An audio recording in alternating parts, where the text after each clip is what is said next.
Breaking news, Justin, we're finding out that the huge fire that has happened at the electrical substation that powers Heathrow, that is causing absolute havoc, may have been a terror attack. Yes, the counter-terrorism police are now investigating what the cause of the fire was. They have no idea what caused this huge fire that you can see on the screen here. Was it not an accident? Was it a terror attack? Or could it have even been, say, a Just Stop Oil protester who caused a fire to cause this disruption? We do not know, but what we do know is that the counter-terrorism police are the ones leading the investigation now into this unprecedented fire that they call it. So this is in from Sky News just now. Heathrow is shut all day after an unprecedented fire hit a nearby substation. Counter-terrorism police are leading the investigation into the fire.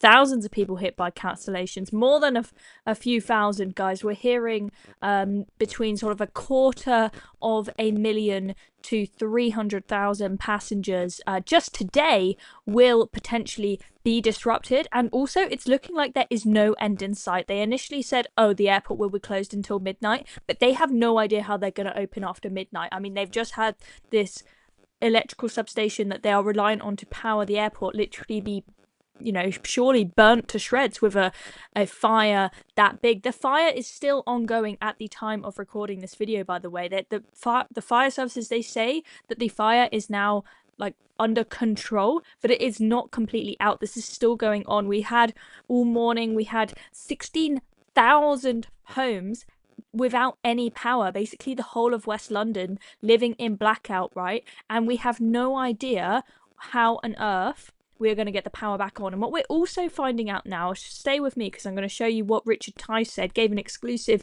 to GB News, saying that he has found out that actually this is because of a net zero policy of Heathrow, the fact that they did not have the backup system in place to be able to power the airport when something like this happens, because they got rid of the generators that they needed because they weren't net zero compliant. They got rid of the backup plan in order to hit bonkers net zero targets. So let's take a look at that. Actually, critical infrastructure like that obviously requires a backup, and I can exclusively reveal this morning to you, your viewers and your listeners, having spoken to an industry expert, it appears that Heathrow had changed its backup systems in order to be, wait for it, net zero compliant, and therefore they had got rid of their diesel generators and had moved towards a biomass generator that was designed not to completely replace the grid, but work alongside the grid. And therefore, basically, their net zero compliant backup system has completely failed in its core function at the first time of asking. I mean, it beggars. So there we go. Absolutely insane. This absolute chaos and disruption, I'm going to show you in a moment, so stay with me, the extent of the disruption that this is really causing. This is, honestly, it's losing companies so much money, wreaking absolute havoc for the passengers. The other airports do not have the capacity to deal with flights that are coming in, and we have no end in sight. This could go on all weekend, it could go on for weeks. We have no idea, right? But to find out that this chaos is being caused because they got rid of the backup system to use in the event like this, so that they could hit net zero targets, is absolutely beyond belief. I think you might see, net zero targets becoming a bit less popular after this, especially if you are one of the passengers who is left, head in their hands, no idea what to do. The people who are passengers right now, they are calling up, they're trying to speak to the airlines, the booking companies that they booked with, the hotels that they booked with, but all of the phone lines are just, at full capacity. They can't get through to everyone. You've got people who, they've taken time off work, they've spent thousands on a holiday, and it's probably just going to end up going down the drain. If they're very lucky, they might get something back on their travel insurance, but this is just causing bedlam. And just to give you an idea of what's going on, you had flights who, in the middle of the air, this fire broke out, suddenly having to figure out other places to land. You had people landing in Scotland who were supposed to land in London, right? But get this, you had people landing in Lyon, in France, who then need to get back to Britain. They were expecting to land back in Heathrow, and they've ended up somewhere in France, right? So not only are the people who are British going to have to try and figure out, okay, we've got to get a train to Paris and then a Eurostar from Paris to London. God knows what the prices are like on those right now if you've got a heck of a lot of people being sent to France who are meant to be landing in London. But the other huge problem here, right, is, if you're a British citizen, then it's not too much of a problem if you land in France. But if you are coming from a country where you've, say, got a visa or whatever appropriate documentation to be able to land in the UK, but you do not have the documentation necessary to land in the EU and to land in France and be in that country legally, that means that you can't just land in France and then just, hop on a train and start travelling around France willy-nilly to make your way slowly but surely to Britain on the trains, right? It's not that straightforward. This is an extremely complicated situation. And then think about all of the flight attendants, all of the staff. The flight attendants, they've got to be in the right place at the right time in the right country to get on the next flight that they're working on. But now suddenly you've got all these flights landing in places around the world, miles and miles and miles and countries away from where they're supposed to be landing. All the crew are in the wrong place,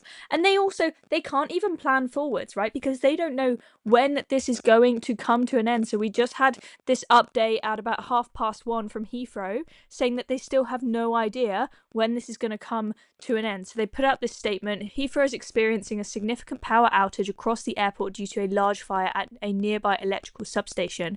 Whilst fire crews are responding to the incident, we do not have clarity on when power may be reliably restored. We expect significant disruption over the coming days, and passengers should not travel to the airport under any circumstances until the airport reopens. This is just bedlam, guys, okay? 1 day of cancelling the flights, and you've already got Sky News is suggesting potentially up to 290,000 passengers, so over 250,000 people missing their flights. Okay, it's hard enough trying to get all of those people from 1 day booked on to flights on like the next day or the next couple of days. I mean, it's basically near impossible, right? But then if you have an entire Friday, Saturday, Sunday, I don't know how long this is going to take that they need to rebook. How are they going to deal with this? This is just an absolute nightmare. We've also seen, people who are stranded, who don't live in London, who don't know where to go, seeing that hotel rooms are going up for in the airport area, like a grand a night to spend the night there after you've been stranded after this happened. You've got passengers who can't get through to anybody on the phone lines to speak to anybody to try to rebook their flights and figure out what to do if they can get their money back. They are turning up at places like Gatwick with their suitcases, no idea if they can get on a plane, so that they can go up to the desk there and say, hey, is there any chance you can get me on a plane from this airport instead and change my booking, change my ticket. I think a lot of people are going to be absolutely furious and losing a lot of money, even if people do get their money back. If they've taken the time off work and that was their set holiday days, they booked in advance, they're not going to get those back, right? So this is an absolute nightmare, and we don't know how long this is going to go on for. They're talking about getting the power restored, but as we've seen, guys, this is the size of the fire. You really think that in 5 minutes after you've put out the fire that electrical substation is going to be ready to rock and roll again? Of course not. It'll be burnt to shreds. And Heathrow, right, the power capacity that Heathrow needs is huge, right? That is a huge operation at that airport. It is enormous, right? So it's not going to be the case, that you go down to Halfords and buy yourself a few generators like you would do for your camping trip or whatever, and that's going to do the job. Oh, no. Because they did not have like a big backup system in place at the airport that should have been planned, years in advance for an event like this. Because, well, sounds like from Richard Tice, because of net zero, they got rid of it.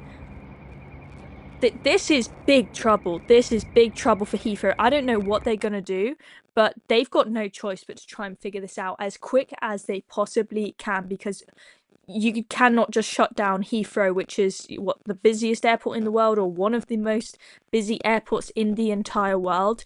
Like, the system is like imploding enough as it is, and we're only half a day into this shutdown. Something needs to change. Just Stop Oil, this is their dream, I guess, because they've managed to close down. The runways have closed down without them gluing themselves to the tarmac. We just had yesterday 9 Just Stop Oil activists who plotted to glue themselves to the runway at Heathrow were convicted in court for their misbehaviour. Imagine if they were successful in their plot to glue themselves to the runway. Imagine the chaos that would have caused. But, you know, that being said, they managed to unglue people from the tarmac a lot quicker than I think they'll be able to fix this power station situation. This is, I don't know where we go from here, guys, but if there are any more big changes, we'll keep you updated. Please let me know in the comments below if you've got any more information on this, because you've been affected by this. If you were meant to fly today, I'm so sorry for you, but tell me your stories, tell me what's going on. It's crazy out there, and this just shows how vulnerable the system is at Heathrow and just in this country in general. You look at other countries, they're able to deal with bad weather, sticky situations when it comes to transport much better than us. Us, you know, we get a tiny little bit of rain, little bit of ice, and it's like everything's cancelled, sorry, world has to come to a whole absolute standstill. This is not a good situation, and it is not good for the reputation of Heathrow. It's not good for the reputation of this country as a holiday destination, because there'll be people looking at this saying, you know what, I'm not sure I'm going to book to go to England on holiday again, because you don't know if you're going to even land there. You might be dropped off in some random other country because they haven't got their act together in Britain at the airports.